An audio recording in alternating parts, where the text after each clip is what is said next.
ॐ अज्ञानतिमिरान्धस्य ज्ञानाञ्जनशलाकया चक्षुरुन्मीलितं येन तस्मै श्रीगुरवे नमः। वाञ्छाकल्पतरुभ्यश्च कृपासिन्धुभ्य एव च पतितानां पावनेभ्यो वैष्णवेभ्यो नमो नमः। नमो महावदन्याय कृष्णा प्रेम प्रदायते कृष्णाय कृष्ण चैतन्या नामिने गौरात्विषे नमः। श्री कृष्ण चैतन्या प्रभु नित्यानंद श्री अद्वैत गदाधर श्रीवासादि गौर भक्त वृंद। हरे कृष्णा कृष्णा कृष्णा हरे हरे, हरे राम राम राम हरे हरे। हम लोग कुछ दिनों से श्रवण कर रहे हैं जीव के स्वरूप के विषय में। हमारे गुरुदेव श्री श्रीमद् भक्ति वेदांत नारायण गोस्वामी महाराज जी ने स्वरचित आचार्य केशरी श्री श्रीमद् भक्ति प्रज्ञान केशव गोस्वामी महाराज नामक जो ग्रंथ, उसी के अंतर्गत वर्णन किया एक स्थान पर श्री गुरुदेव और जीव का स्वरूप, उसको टाइटल दिया श्री गुरुदेव और जीव का स्वरूप। उसी में ही ये सारा प्रसंग प्रारंभ किया कि किस प्रकार से मथुरा में हमारे परम गुरुदेव विराजित हैं। कार्तिक का महीना पूरा हो गया, 1955 की बात है। किस प्रकार से उनके गुरु भ्रातागण बहुत सारे एकत्रित हुए और उसी में शिला भक्ति विकास ऋषिकेश गोस्वामी महाराज जी, जो कि आयु में उन सबसे छोटे थे किंतु तब भी तत्व जिज्ञासु थे, इसीलिए उन्होंने बहुत सुंदर जो है प्रश्न रखा और अपनी जो उनकी शंका उसको दूर करने के लिए निवेदन किया। सबसे पहले उन्होंने कहा कि श्री चैतन्य चरितामृत के वचन जीवेर स्वरूप है कृष्णेर नित्य दास, कृष्णेर तटस्थ शक्ति भेदा भेद प्रकाश। इसको श्रवण करने से पता चलता है, पहले तो मन में आता है कि जीव का जो स्वरूप है वो नित्य है, नित्य कृष्ण दास है। वो नित्य कृष्ण दास कहने से उसका नित्य नाम, नित्य रूप, नित्य सेवा, ये सारा कुछ उसमें अवश्य ही होगा, जो अपरिवर्तनशील होगा, नित्य होगा, अपरिवर्तनशील होगा। दूसरा फिर उन्होंने कहा कि किंतु क्योंकि जीव तटस्थ शक्ति का परिणाम है, ऐसा श्री चैतन्य महाप्रभु ने कहा है, तो उसके द्वारा मन में आता है कि फिर उसका जो स्वरूप है वो भी कैसा होगा, उसका स्वरूप भी तटस्थ होगा। अर्थात जैसा वो संग करेगा वैसा उसके ऊपर रंग चढ़ जाएगा। वो पहले से निश्चित नहीं है, बल्कि जैसा संग करेगा वैसा वो बन जाएगा, अर्थात परिवर्तनशील है। दूसरा उन्होंने वचन बोला चैतन्य चरितामृत का ही, वो भी श्री चैतन्य महाप्रभु का ही वचन, जिसमें कहा गया कि ब्रह्मांड भ्रमिते कोनो भाग्यवान जीव, गुरु कृष्ण प्रसादे पाए भक्ति लता बीज। गुरु और कृष्ण की कृपा से एक जीव को भक्ति लता का बीज प्राप्त होता है। तो अभी भक्ति लता का बीज प्राप्त हुआ, तो इसके द्वारा भी क्या पता चलता है? भक्ति लता मतलब भक्ति का अर्थ है भगवान की सेवा। तो भगवान की सेवा का बीज मिला है इसको अभी गुरुदेव से, भगवान की कृपा से, कृष्ण की कृपा से। तो जब अभी गुरु कृष्ण प्रसादे पाए भक्ति लता बीज, जब बीज मिला ही अभी है गुरुदेव से, पहले से नहीं है, तो ये भी हो गया कि नए सिरे से उसको जिस प्रकार के गुरुदेव मिले वो उसमें उसी प्रकार का क्या कर देंगे, अपने संग से अपने इष्ट देव का बीज जो है उस अपनी जो उनको सेवा सबसे अच्छी लगती है वो वाली सेवा में ही इसको प्रेरित करेंगे और वहीं पर ही इसको पहुंचा देंगे। इससे भी यही प्रतीत होता है और उसकी सिद्धि भी फिर उसी प्रकार की होएगी। और एक वचन हम लोगों ने सुना था, उन्होंने और एक वचन उठाया श्रीला नरोत्तम दास ठाकुर जी का, जिनके वचन जो हैं वो वेद की भांति प्रमाणित। श्रीला विश्वनाथ चक्रवर्ती ठाकुर बड़े एक भागवत के बहुत बड़े टीकाकार, भगवान के परिकर, रूप गोस्वामी जी का उनको दूसरा अवतार कहते हैं। उन्होंने ही कहा नरोत्तम दास ठाकुर जी के जो वचन हैं वो हैं श्रुतिवत प्रमाण्यमेवा, वेद की भांति प्रमाणित। तो इस प्रकार का जो वचन नरोत्तम दास ठाकुर जी का, उसमें उन्होंने भी एक अपने ग्रंथ में जिसका नाम प्रेम भक्ति चंद्रिका अथवा प्रार्थना, इन दोनों में से किसी एक जगह उन्होंने भी इस प्रकार से लिखा, साधने भावीबे जाहा सिद्धि ते पाईबे ताहा। साधन करते समय एक व्यक्ति जिस जिस भावना का पुनः पुनः वो पोषण करता है, साधने भावीबे जाहा, जिस भावना का पोषण करता है, सिद्धि ते पाईबे ताहा, उसको सिद्धि की अवस्था में वही चीज मिलती है।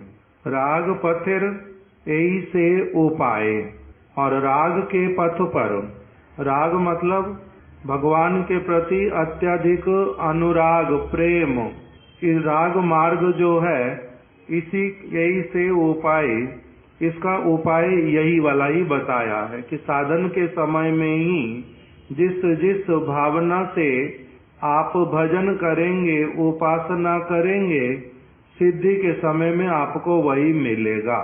तो इससे भी पता चलता है कि साधना में मैं जो करूंगा मेरे को सिद्धि में वही मिलेगा। अर्थात पहले से निश्चित नहीं है, पहले से निश्चित नहीं है मेरा नाम, पहले से निश्चित नहीं है मेरी सेवा, पहले से निश्चित नहीं है मेरा रूप। साधन के समय में जैसी चिंता करूंगा, परिपक्व अवस्था में, सिद्ध अवस्था में वही प्राप्त होगा। यदि मैं गोपी वाली भावना से भजन करूंगा तो सिद्धि के समय में मेरे को गोपी का शरीर मिल जाएगा, गोपी वाली भावनाओं की सिद्धि होगी। यदि मैं साधन के समय में सखाओं जैसा भावना रखूंगा तब फिर सिद्धि के समय में मैं कृष्ण का सखा बन पाऊंगा। सिद्धि के समय में मेरा पुरुष वाला शरीर होगा या स्त्री वाला शरीर होगा, ये सारा कुछ मेरे अभी साधन के ऊपर निर्भर करेगा। इन वचनों से बाहरी रूप में यही पता चलता है। साधने भावीबे जाहा सिद्धि ते पाईबे ताहा, राग पथिर एई से उपाय। इस प्रकार से इसके द्वारा भी यह सूचित होता है कि साधु के अनुगत्य में जैसी साधना होगी उसी के अनुरूप उसकी सिद्धि होगी। साधारण दृष्टि से इनमें विरोधाभास दिखता है।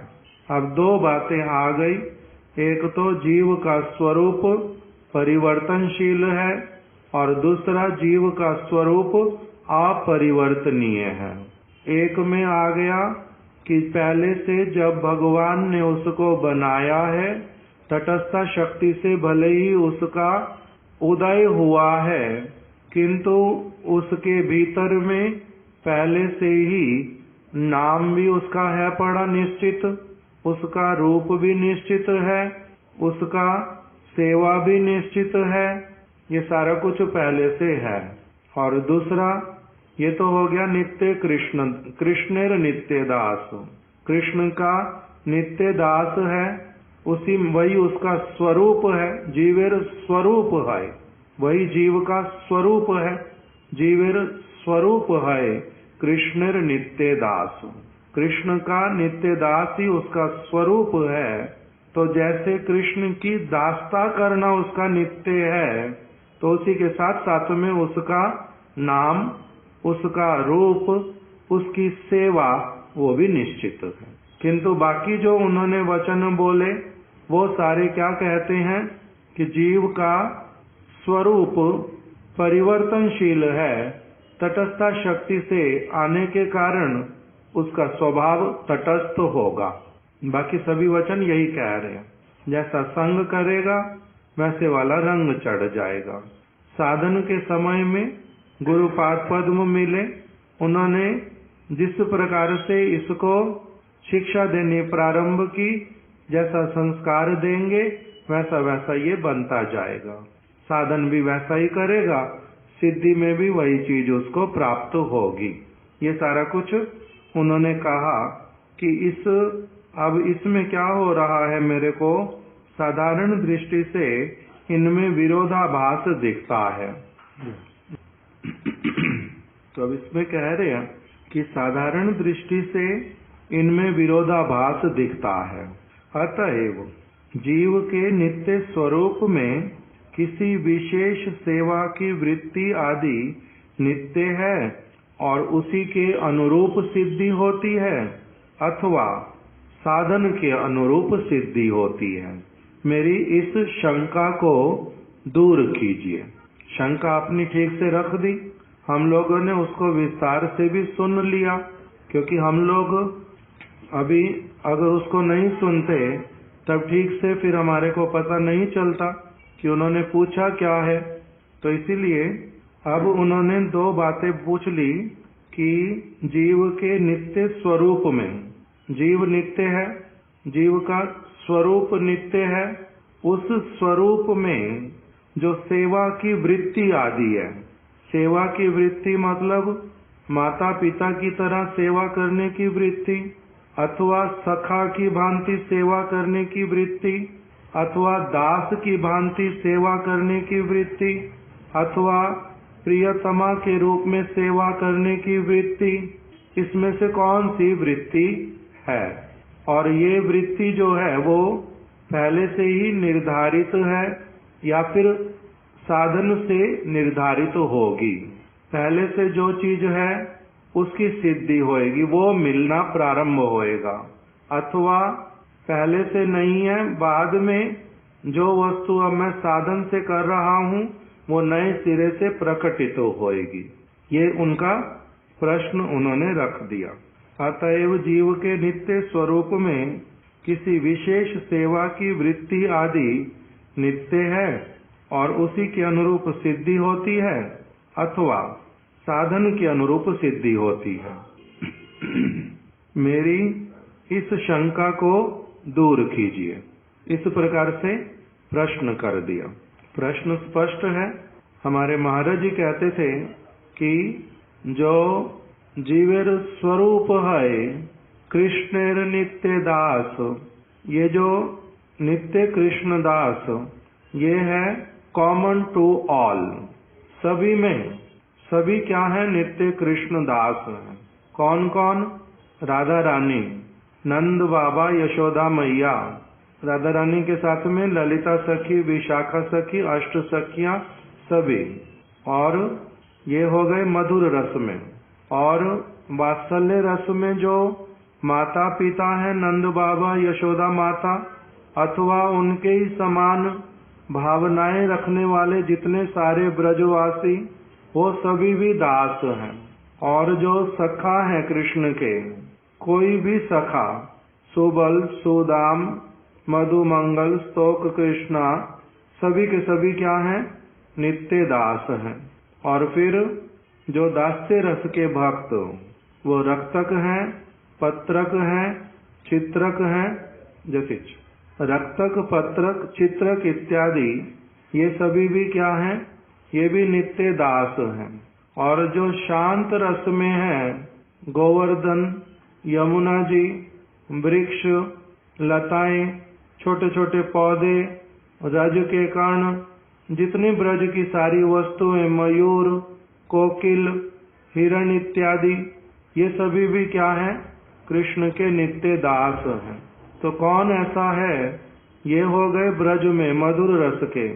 और फिर और जो भगवद अवतार, भले ही द्वारिकाधीश कृष्ण, मथुरा वाले कृष्ण, उनके भी जो माता पिता, प्रेयसी वर्ग अथवा सखा, मित्र इत्यादि जो कोई भी हैं, अयोध्या में कौशल्या माता, दशरथ महाराज, लक्ष्मण जी, भरत जी, हनुमान जी, चाहे जो जिस भी रस में क्यों नहीं है, सभी के सभी क्या हैं?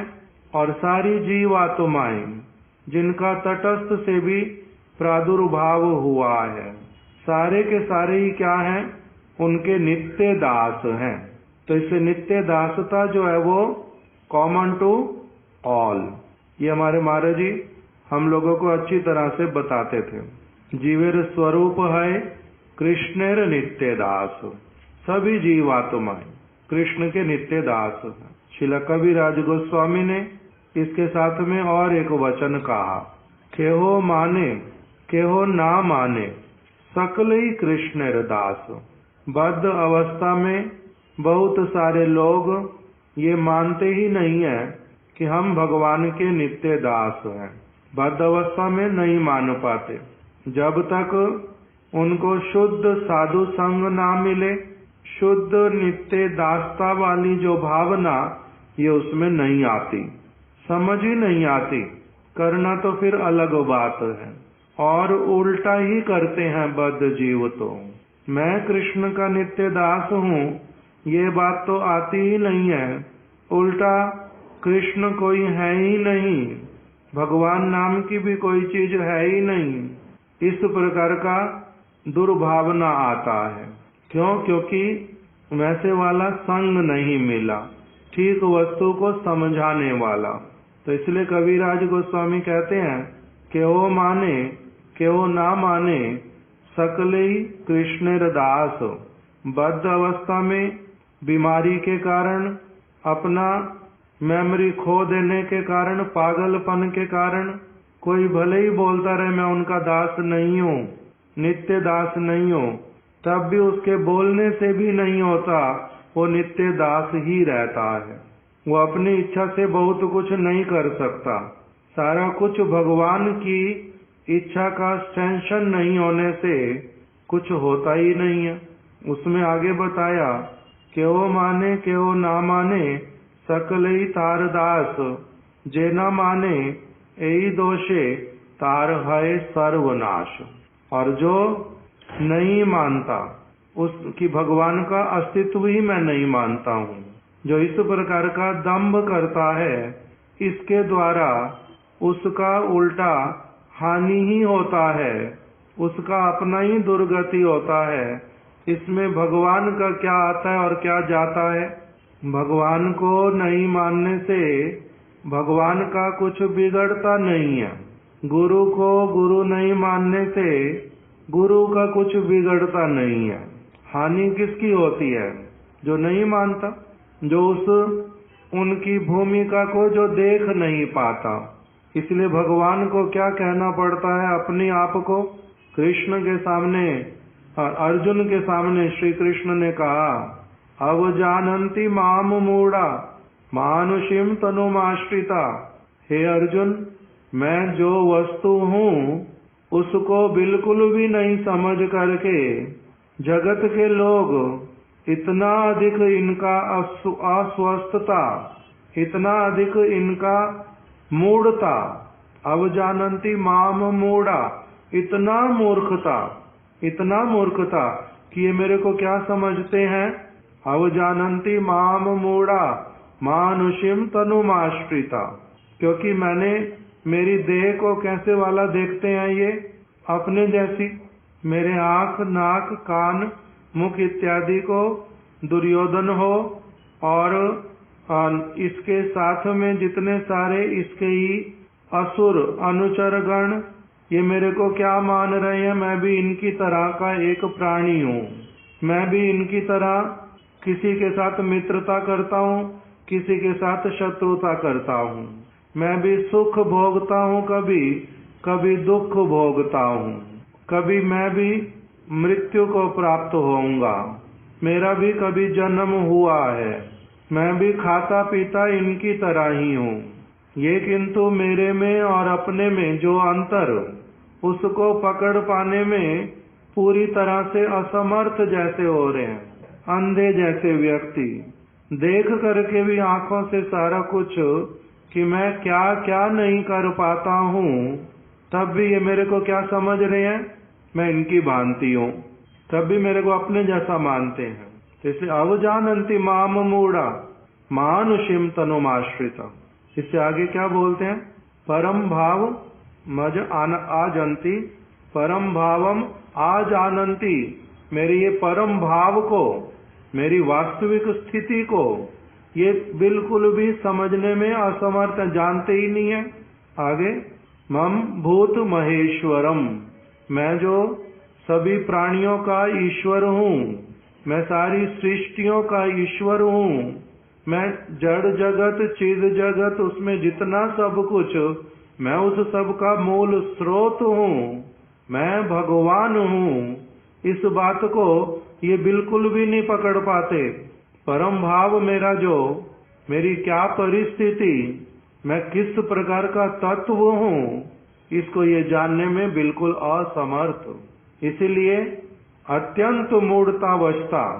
कहाँ एक साधारण काम, क्रोध, लोभ, मोह, मद, मात्सर्य में पड़ा हुआ लोभी व्यक्ति, अस्वतंत्र व्यक्ति, कामुक व्यक्ति, अपवित्र, हिंसा परायण, और कहाँ मेरा तत्व, कहाँ मेरे मन की स्थिति, कहाँ मेरा चित्त, किस प्रकार के मेरे शरीर का गठन, कैसा मैं मायाधीश, ये इसमें से किसी चीज को नहीं पकड़ पाते। तो इसलिए अवजानन्ति माम मूढ़ा मानुषीम तनुमाश्रिता। ऐसा नहीं जानने पर भी, ये मूढ़ होने पर भी है क्या? ये नित्य मेरे दास हैं, मेरे अधीन होकर के ही इनको चलना पड़ेगा, स्वतंत्रता से नहीं चल सकते। तो इस प्रकार से ये सारी बातें हमारे महाराज जी हम लोगों को समझा देते थे कि भगवान जो वस्तु हैं वो ऐसे वाली वस्तु कि एकला ईश्वरा कृष्णा आर सब भृत्य।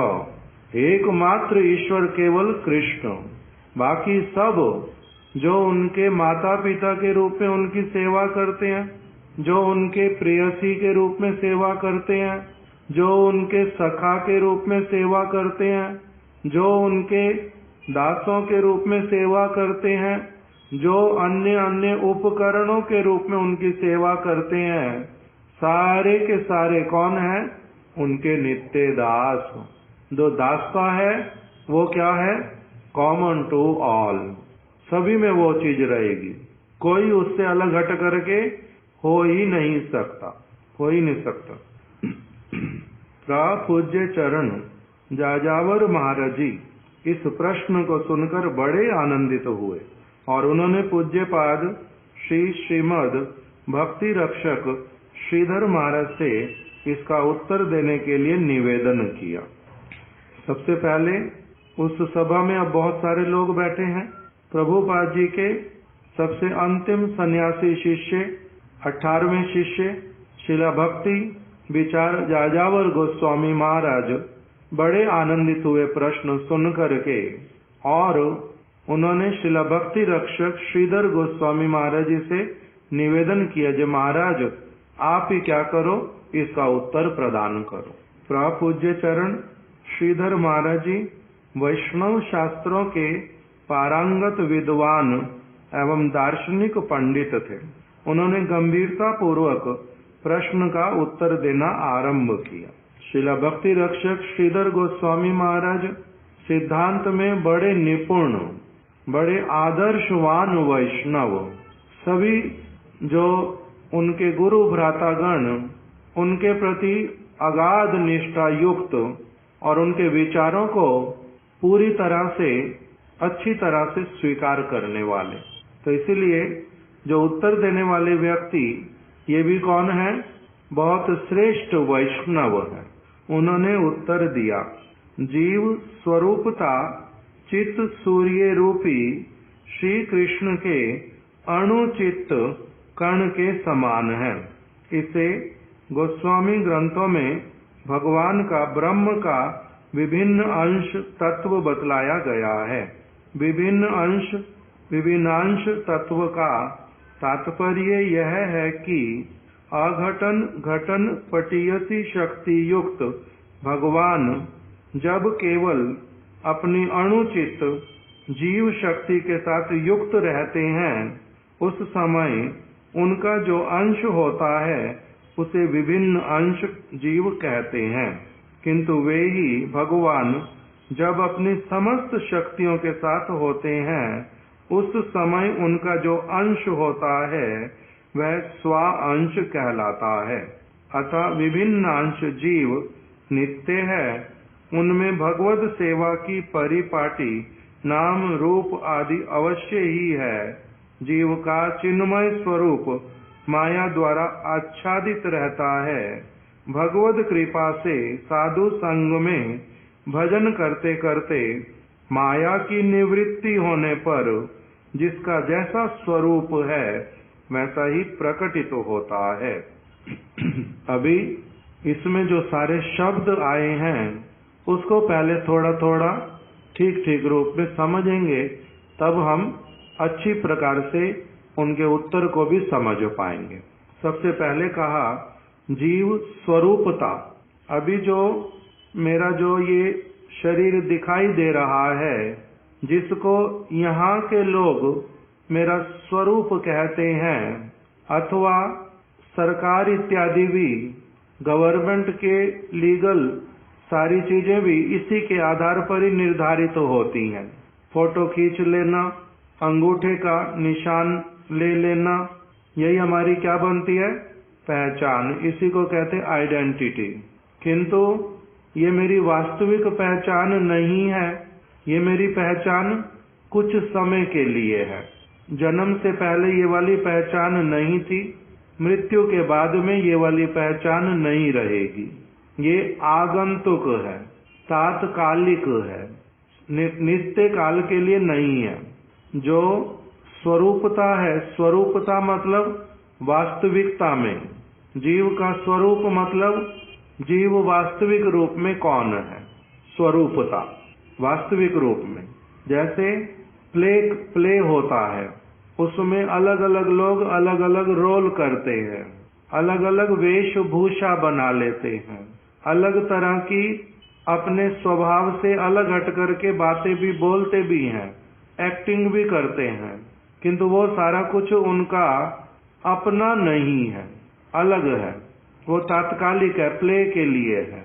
अथवा एक व्यक्ति जब अस्वस्थ पड़ता है, मान लो कि कोई बेहोश होकर के गिर पड़ा, तो उस समय में बेहोशी में कुछ बोलता है अगर, या फिर बेहोशी नहीं हुई, बीमार है, ऐसे वाला बीमारी आ गया कि उसको अब ये नहीं पता चलता सामने माता है पिता है अथवा भाई बंधु हैं, सज्जन व्यक्ति हैं या दुर्जन है, नहीं पता चलता। वो केवल गालियां निकालता है, बुरी बुरी गालियां निकालता है। तो बीमारी के कारण वैसा निकालता है, सचमुच में तो ऐसा कर नहीं सकता, तो वो उसकी बीमारी मानी जाती है। वास्तविक रूप में तो ऐसा नहीं होता ना। जैसे हम लोग एक बार देहरादून में गए थे महाराज जी के साथ में, वहां पर मठ के सामने ही एकदम से वो मठ जो है वो गली में है, जैसे हमारी ये गली में ही है, मार्केट में नहीं है ये वाला मठ। तो वो गली में आसपास सारे घर हैं चारों तरफ। तो एकदम सामने वाला जो घर है उसमें एक माता जी 50 वर्ष की होंगी उस समय, 20 साल पहले।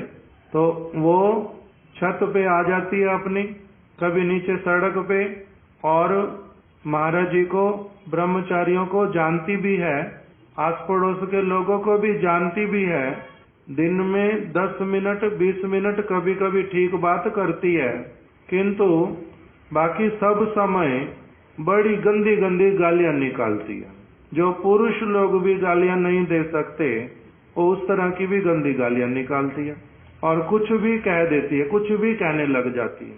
गाड़ी चलानी भी आती है। मठ के एकदम पास में ही खाली प्लॉट पड़ा हुआ था 2, उसकी बाउंड्री भी नहीं थी। तो वो गाड़ी चला करके एकदम से एक दिन खिड़की के पास हमारे लाइट मारती है बार बार। तो मैंने हमारे दामोदर महाराज जी से पूछा कि ये कौन? तो कहते वही स्त्री है जो सामने गालियां निकालती है। मैं बड़ा हैरान हूं, इस गाड़ी चलानी भी आती है इसको? तो कहते हाँ, इसको आता सारा कुछ।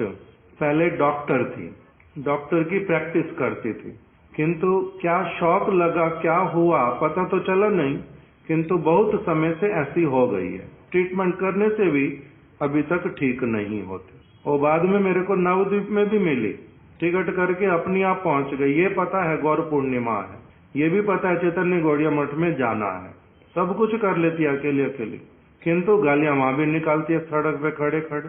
तो उसी प्रकार से तो वो तो वास्तविक नित्य स्वरूप है क्या?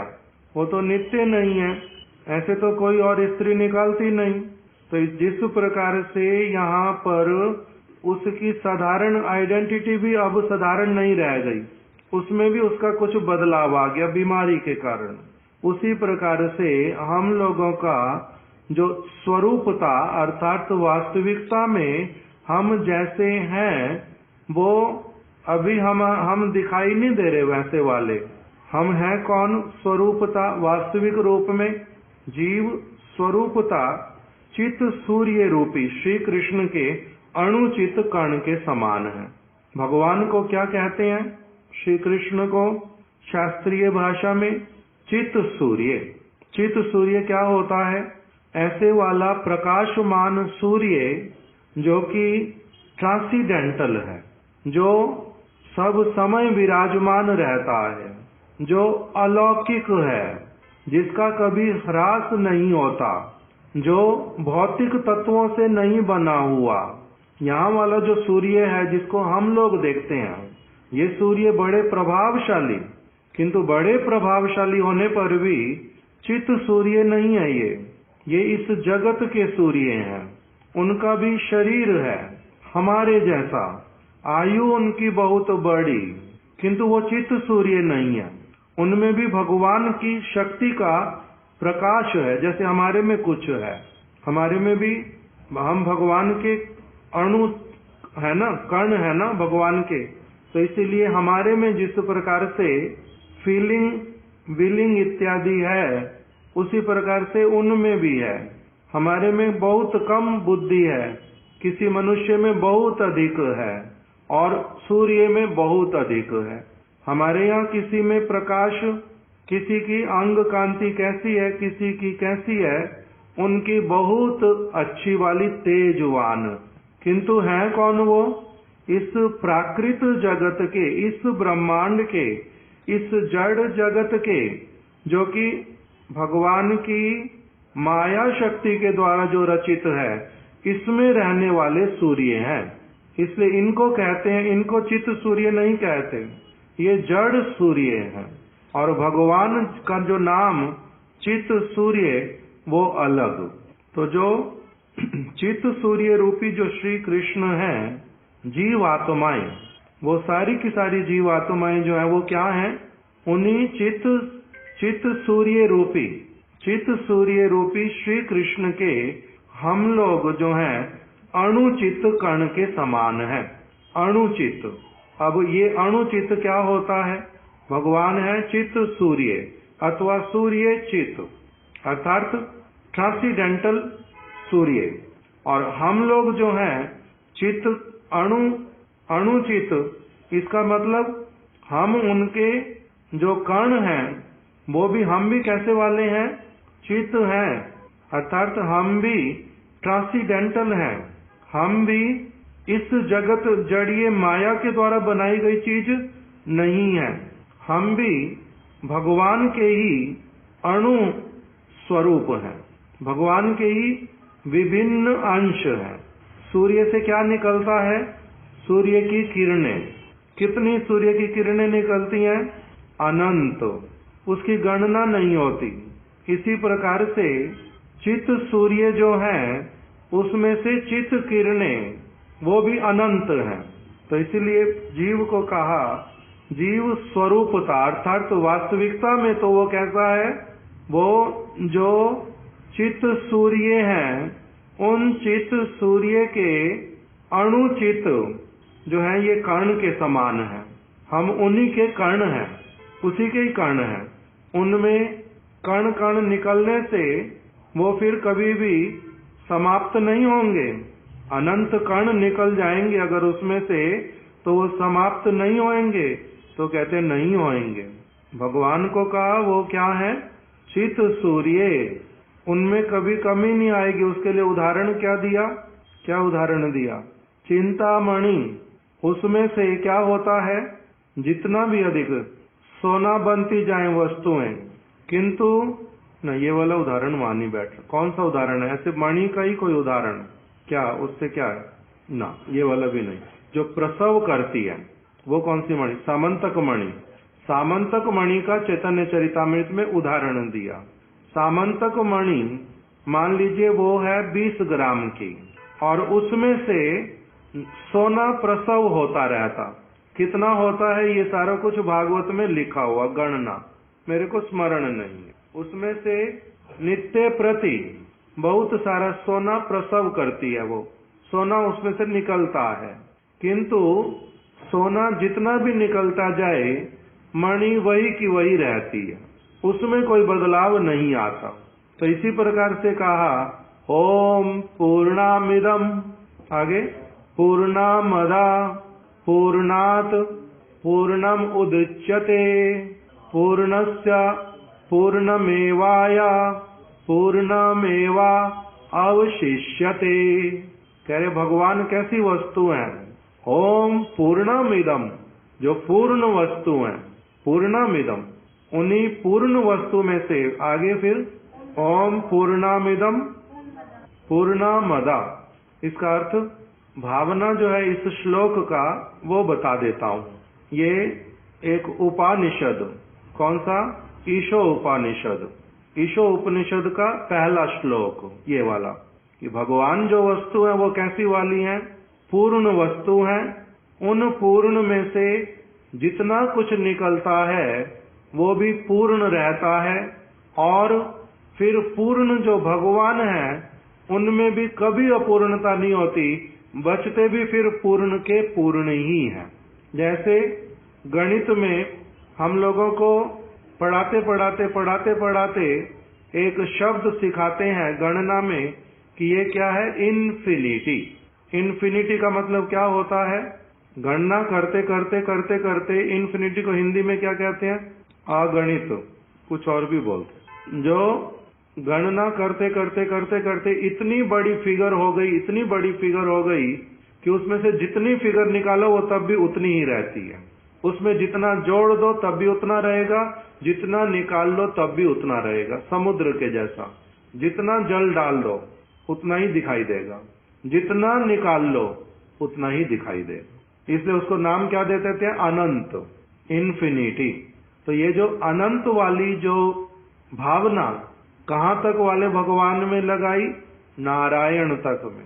कह रहे कृष्ण का इन्फिनिटी वाले में भी नहीं, इससे ऊपर कुछ और है जिसकी मनुष्य बुद्धि से कल्पना भी नहीं की जा सकती, ऐसे वाली वो पूर्ण वस्तु है। तो इसलिए इसमें बोल रहे हैं कि जीव जो है वो स्वरूपता क्या है, चित सूर्य रूपी श्री कृष्ण, चित सूर्य रूपी श्री कृष्ण की, कृष्ण का अणुचित कण के समान है।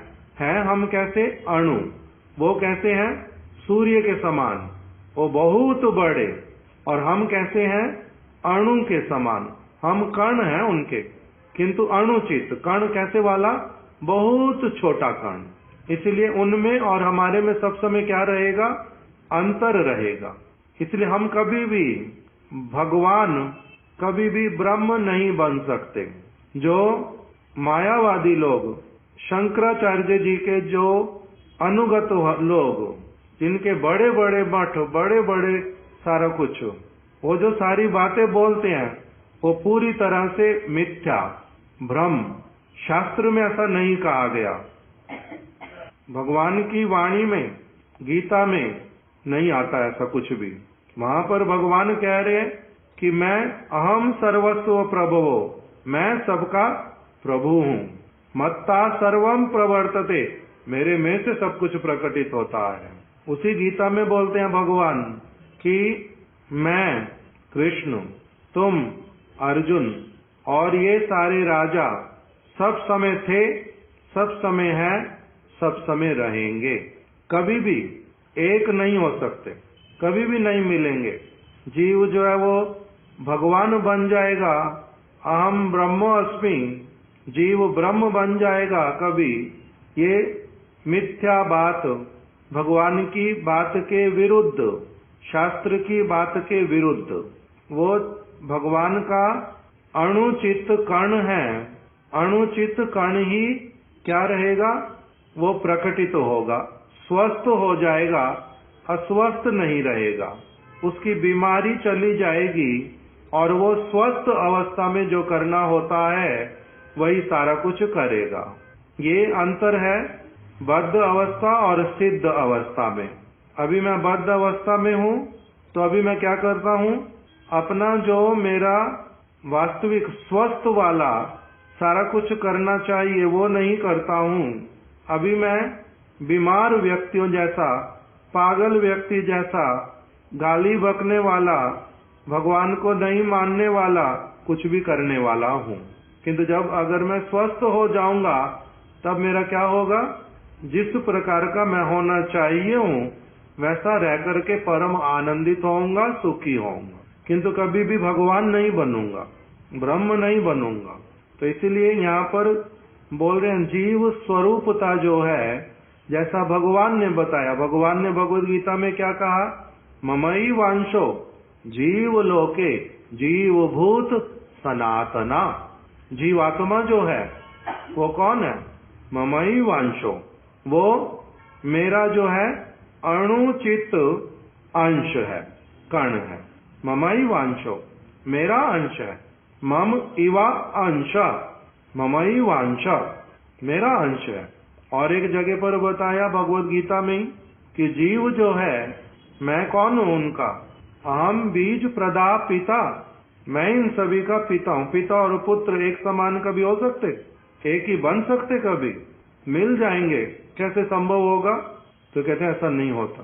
तो इसलिए भगवद गीता में ये सारे बातें जो लिखी हुई, भगवान ने अपना बताया जे मैं हूं कौन, नहीं तो कौन किसके शरणागत होगा। इसलिए क्यों कहा सर्वधर्मान परित्यज्य माम एकम शरणम व्रज, क्यों कहा मन मना भव मद भक्तो, मेरे भक्त बनो, मेरे भक्त बनो अर्थात मेरे सेवक बनो। मेरे प्रभु बनने का विचार निकाल दो, वो कभी होगा नहीं।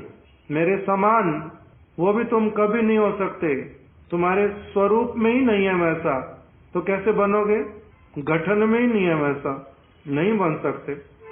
तो इसलिए जीव जो है स्वरूपता चित सूर्य रूपी श्री कृष्ण के अणुचित कण के समान है।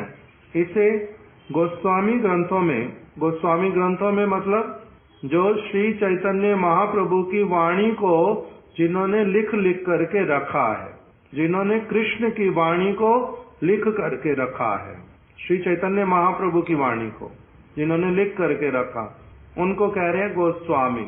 उन गोस्वामियों ने, जीव गोस्वामी ने, इन्होंने लिख करके रखा इस बात को।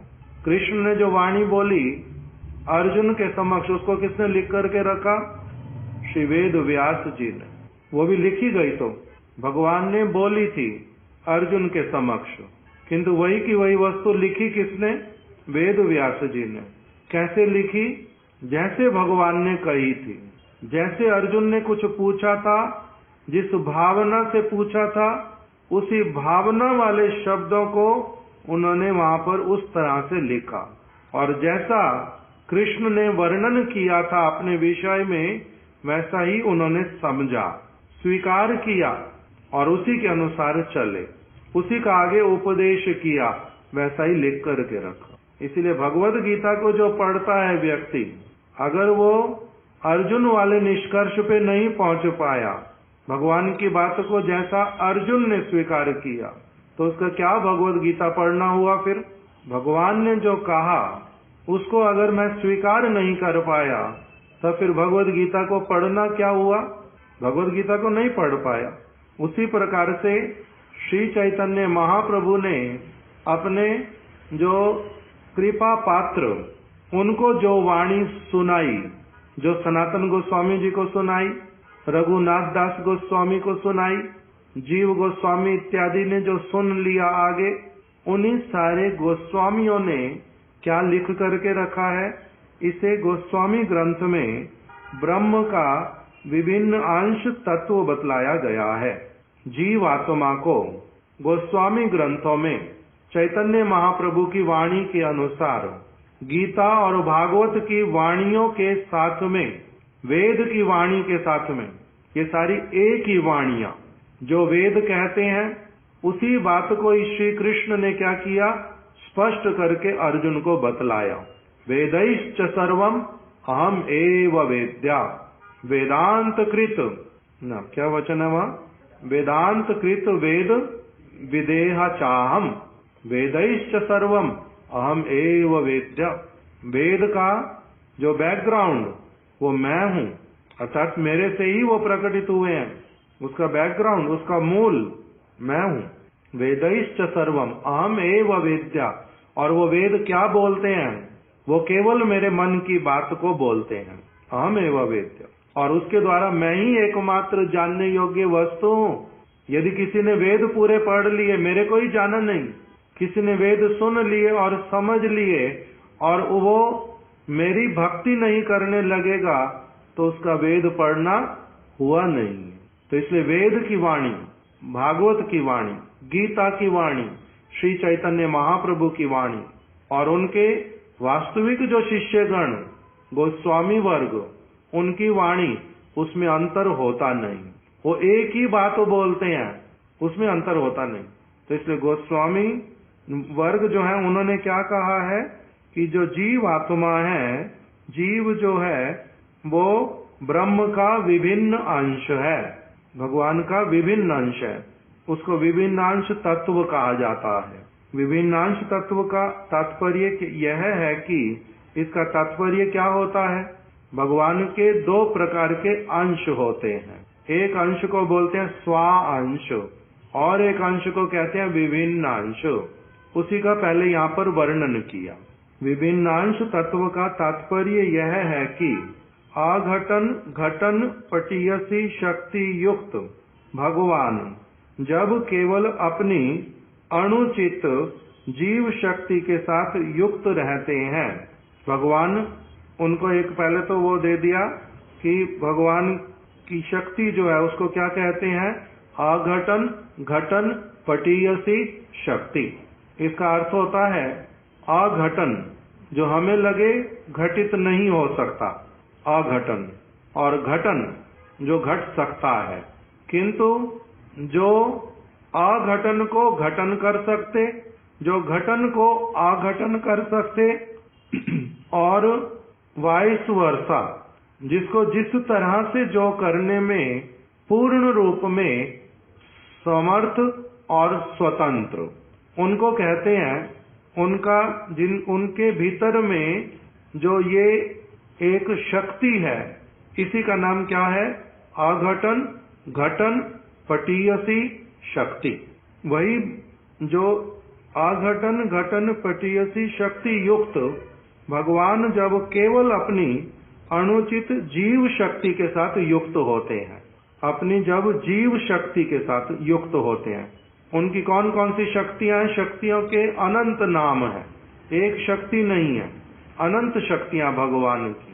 उसमें से एक शक्ति जिसका नाम जीव शक्ति, उस जीव शक्ति के साथ भगवान जब युक्त होते हैं, युक्त रहते हैं, अपनी अनुचित जीव शक्ति के साथ युक्त जब रहते हैं, उस समय उनका जो अंश एग्जिस्टेंस में आता है अथवा दिखलाई पड़ता है, उसे विभिन्न अंश जीव कहते हैं। किंतु वे ही भगवान जब अपनी समस्त शक्तियों के साथ होते हैं, कभी वो अपनी सारी शक्तियों के साथ हैं और कभी केवल वो क्या है? केवल जीव शक्ति के साथ में है। जैसे कभी कभी एक प्राइम मिनिस्टर, वो अपने जो व्यक्ति जो कार्य करते हैं, उन सारे डिपार्टमेंट्स के हेड के साथ में इकट्ठे बैठे हैं। और कभी कभी क्या होता है, केवल आज डिफेंस के जो हेड हैं उनके साथ में बैठे हैं। जब सबके साथ बैठते हैं, तब उस समय उनका जो वस्तु प्रकटित होता है, जो भावना प्रकटित होती है, जो वचन प्रकटित होते हैं, वो जो रिजल्ट निकलता है वो अलग प्रकार का। और जब केवल किसी एक शक्ति के साथ होते हैं, तब उसका रिजल्ट अलग तरह का होता है, फोकस तब किसी और चीज पे होता है।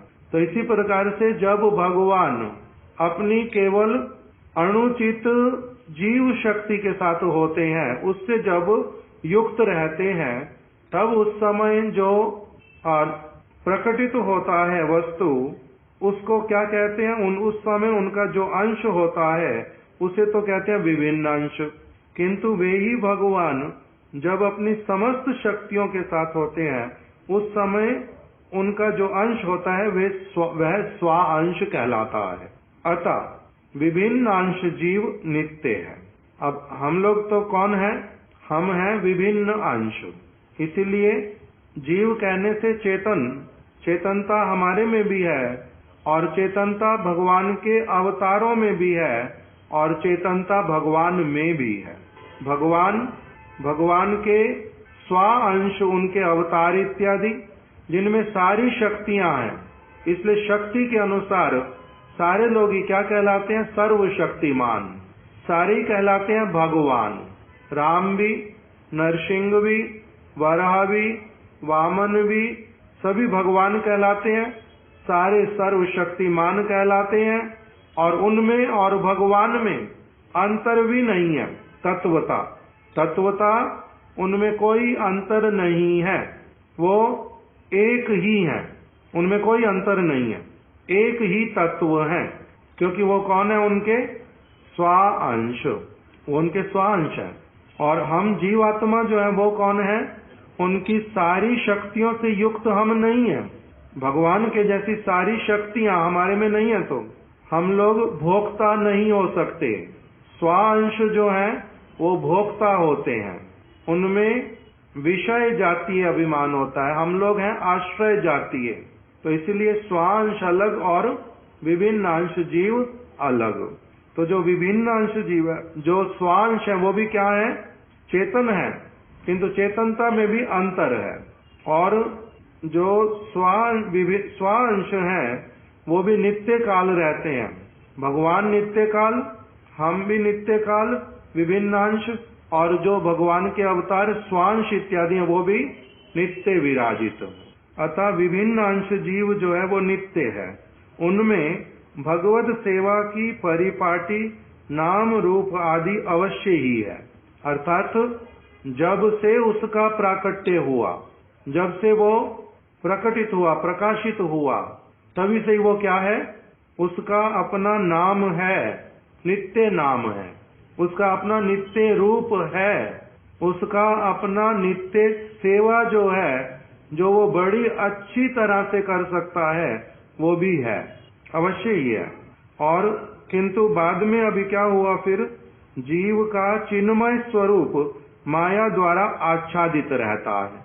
जो स्व अंश है उनके ऊपर माया का कभी कोई प्रभाव नहीं होता, उनके ऊपर माया का प्रभाव नहीं होता, स्वांश के ऊपर। स्वयं भगवान का तो फिर कहना भी क्या, स्वयं भगवान के ऊपर नहीं होता। वो कौन है? मायाधीश। और जीवात्मा जो है, भगवान का विभिन्न अंश जो है, चेतन होने पर भी और अणुचित होने पर भी चित्त है। चित्त का मतलब क्या हुआ?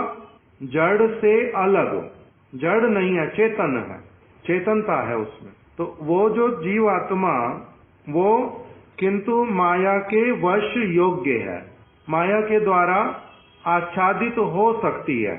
जैसे सूर्य को मेघ ढक सकते न नहीं ढक सकते, सूर्य को मेघ ढक सकते न नहीं ढक सकते, नहीं ढक सकते, सूर्य को मेघ नहीं ढक सकते। सूर्य बहुत बड़ी चीज, मेघ बहुत छोटे छोटे, किंतु हमें दिखाई देता है कि मेघों ने सूर्य को ढक दिया है। वास्तविक रूप में वो जिस जीव के आंखों के सामने आकर के, उसके आंखों के सामने पर्दे जैसा बन करके उसको सूर्य देखने नहीं देते, वो केवल जीव की आंखों के सामने आकर के उन्होंने क्या किया? जीव की आंखों के सामने पर्दा बना दिया, ना कि वो सूर्य को ढक पाते हैं। आकाश में पर्दा लगा करके कोई सूर्य को ढक सकता है ना? नहीं। तो फिर कहीं ना कहीं से दिखाई देंगे, जितना भी बड़ा पर्दा लगाते जाओ। किंतु जिसकी आंखों के सामने पर्दा लग जाएगा, अब यहीं पर ही ऊपर पर्दा लगा दिया और मैं इसी के अंदर हूं, तो मेरे को सूर्य दिखाई देगा? फिर मेरे को दिखाई नहीं देगा केवल। तो उस चीज ने किसको ढका? मेरे को ढका, मेरी आंखों को, ना कि सूर्य को ढका। मेरी आंखों को ढक लिया, मेरी आंखों को सूर्य को नहीं देखने दिया। तो इसीलिए जो जीव है वो तो क्या हो जाता है? माया द्वारा आच्छादित हो जाता है, क्योंकि अणुचित्त है, बहुत छोटा है। इसीलिए ये अणुचित्त जो है, ये तो माया के द्वारा आच्छादन इसका हो जाता, माया द्वारा आच्छादित रहता है। जैसे आकाश को कपड़े पहना सकते, समुद्र को कपड़े पहना सकते जैसे मेरे को पहना सकते हैं? नहीं पहना सकते। क्यों? क्योंकि वो आकाश कैसा है, समुद्र कैसा है? अनंत है। तो इसीलिए माया उनको आच्छादित नहीं कर सकती। आच्छादित करना क्या होता है? ढक देना, पूरी तरह से ढक देना, उसको कहते हैं आच्छादित करना। आच्छादन, ढकने वाला वस्तु।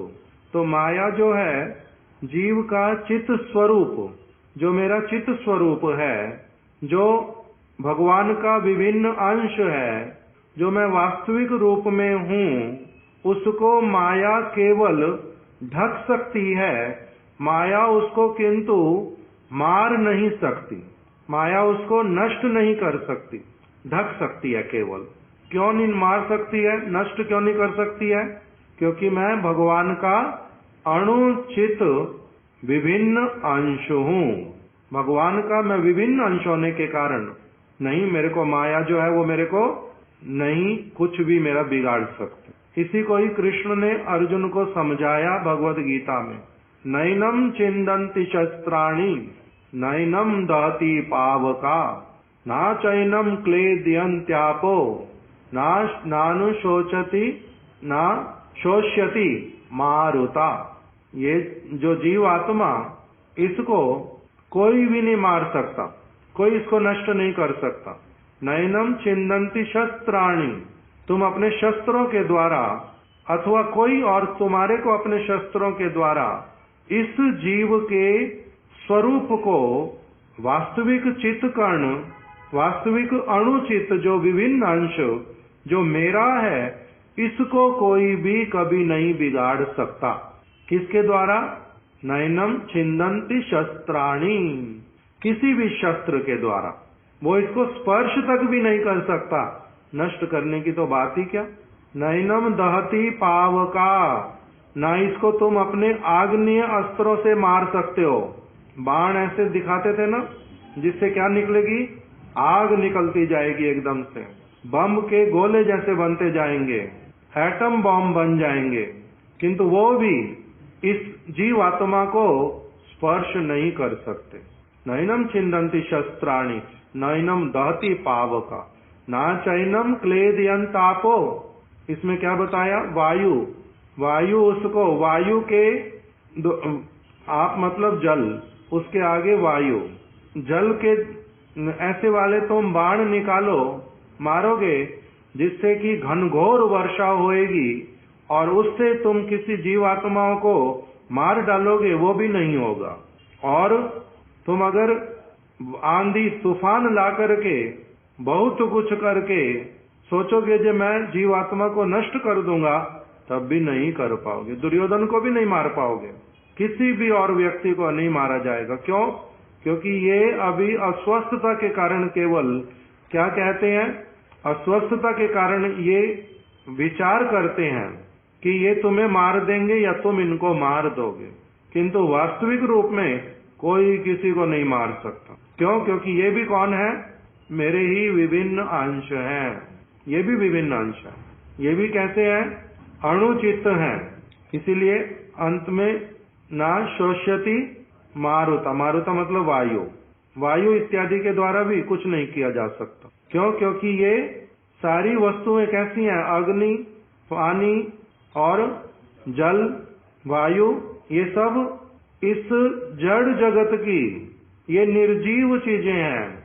जितना भी जैसा भी रूप क्यों ना बना ले, कितना भी शक्तिशाली क्यों ना प्रतीत हो, ये केवल मात्र आच्छादित करती हुई दिखाई दे सकती हैं, किंतु उसको कभी भी नष्ट नहीं कर सकती। नैनम छिन्दन्ति शस्त्राणि नैनम दहति पावका ना चैनम क्लेदयन्त्यापो ना शोष्यति मारुता। और क्या बताया कि ना हन्यते हन्यमाने शरीरे, ये कौन सा, वासांसि जीर्णानि यथा विहाया नवानि ग्रीराणि नरोपराणि, ये वाला नहीं। ना जायते म्रियते वा कदाचिन नायम भूत्वा भविता वा न भूया अजो शाश्वतो नित्यम अयम पुराणो ना हन्यते हन्यमाने शरीरे। शरीर के मर जाने पर भी इसका मृत्यु कभी नहीं होता। ना हन्यते हन्यमाने शरीरे, शरीर को मार डालने पर भी इसको कोई स्पर्श नहीं कर सकता। इसलिए व्यवहार के लिए, धर्म और अधर्म वाली वस्तुओं के लिए इसको दंड देने पर भी, इसके शरीर को मार डालने पर भी इनको मार डालना संभव पर नहीं है। ये मेरे चित्तकण है, ये मेरे विभिन्न अंश हैं, तुम भी मेरे विभिन्न अंश हो, इसे मारना किसी को संभव नहीं है। जीवात्मा नित्य है, अजर है, अमर है। कौन सा श्लोक अभी बोला था, ना जायते म्रियते, ना इसका जन्म है ना इसकी मृत्यु है, ना जायते म्रियते वाह कदाचिन, कभी भी नहीं इसका जन्म और मृत्यु।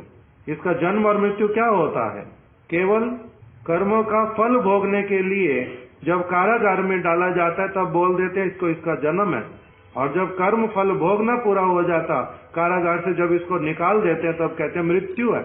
जैसे एक व्यक्ति को इस संसार में ही कारागार में जब डाल देते हैं, उसका अब भीतर कहाँ चला गया, वो कारागार के अंदर चला गया, तो इसका मतलब क्या, उसका मृत्यु जन्म हो गया, कारागार में उसका नया जन्म हुआ, उससे पहले उसका जन्म था नहीं। कारागार में आया क्यों, कुछ तो पहले किया हुआ है, तभी तो कारागार में डाला, तो जन्म थोड़ा ना वहां पर। तो इसी बात को सारा समझा रहे, ना हन्यते हन्यमाने शरीरे, जन्म और मृत्यु केवल जीवात्मा का कर्म फल भोग करने के लिए कारागार में डालना, वो जन्म जब कारागार से निकाल दिया, छुट्टी हो गई, उसका नाम मृत्यु। तो ये वाला जन्म अच्छा न खराब, जन्म खराब उल्टा, और मृत्यु जो है वो अच्छी। जब मेरे को क्या हुआ, कारागार से निकाल दिया तब अच्छा, न कारागार में डाल दिया तब अच्छा। कौन से वाला अच्छा, कारागार से निकालना अच्छा। किंतु अभी हम लोगों को क्या समझ आता है, जन्म अच्छा, उसमें हम क्या करते हैं, आनंद मनाते हैं किसी का भी जन्म होने से, और मृत्यु होने से क्या करते हैं, रोते हैं। क्यों? क्योंकि हम लोगों को ठीक ठीक बात अभी समझ नहीं आती। इसलिए हमारा अलग है। अब इसको कल आगे सुनेंगे, आज यहीं तक रख देते। पहले अभी ये सरल शब्दों में फिर से बता रहे हैं कि जीव आत्मा कहते किसको है, नित्य जीव क्या है, वो वास्तविक रूप में कैसा भगवान का एक विशेष जो है वो कृपा पात्र है, उस प्रकार का सारा कुछ पहले बता रहे हैं, फिर उसके आगे बताएंगे। वांछा कल्प तरुभ्यश्च कृपा सिंधुभ्य एव च पतितानां पावनेभ्यो वैष्णवेभ्यो नमो नमः। समय आज बहुत हो गया, 10:15 कर, मैं लेट आया था एक्चुअली। लो धीरू प्रभु लेकर के आओ ऊपर।